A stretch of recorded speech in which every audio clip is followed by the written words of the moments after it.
अब भाई एगो होला सन बेशरम आ एगो होला सन महा बेशरम। भाई दिन भर 2 बजे 1 बजे से विशाल सिंह एकरा गांव में छपरा में जाके मढ़ौरा गांव में वो जाके मंदिर में 2 घंटा एकरा मंदिर में फिर नैनी वाला मंदिर में माने पूरा दिन चेयर लगा के एकरा एरिया में बैठल रहन।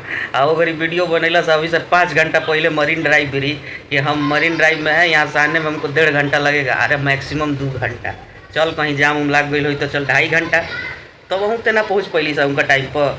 और अभी का जाने कहाँ से ही खड़ा होके बाईपास में कहीं खड़ा हो गई बस चौराहा पे ढाबा उबा के पास।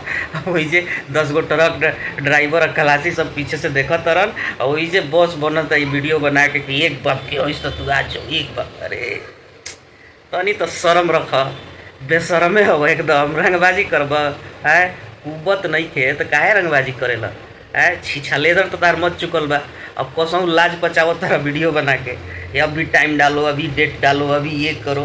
चंडीगढ़ से बंदा आया, चंडीगढ़ से आके तुम्हारे छपरा में दिन भर रहा, मढ़ौरा गांव में, छपरा तो छोड़ दो, छपरा बहुत बड़ा है, तुम्हारे गांव में मढ़ौरा गांव में दिन भर रहा बंदा, और तुम पूरा पटना से लेके बाईपासे में घूम रहे हो है।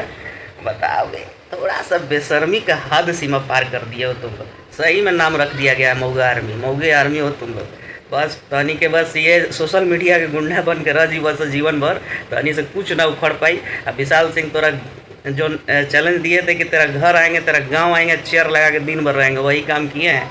आज गए हैं मढ़ौरा में, दिन भर चेयर लगा के रहे हैं। उधर पावर स्टार पटना पहुँचल बड़े तोर बाबूजी जाके मिल ले उनको से बांकीपुर में। अब 6 बजे के बाद पावर स्टार का प्रोग्राम बा, विशाल सिंह के वही जाए के बाद। अब तोरा खातिर माने वही खटिया लगा ले चेयर हटा के हैं। थोड़ा तो सेंस वाला बात करो, यही से पढ़लो लिखल जरूरी बा। जय बिहार, हर हर महादेव।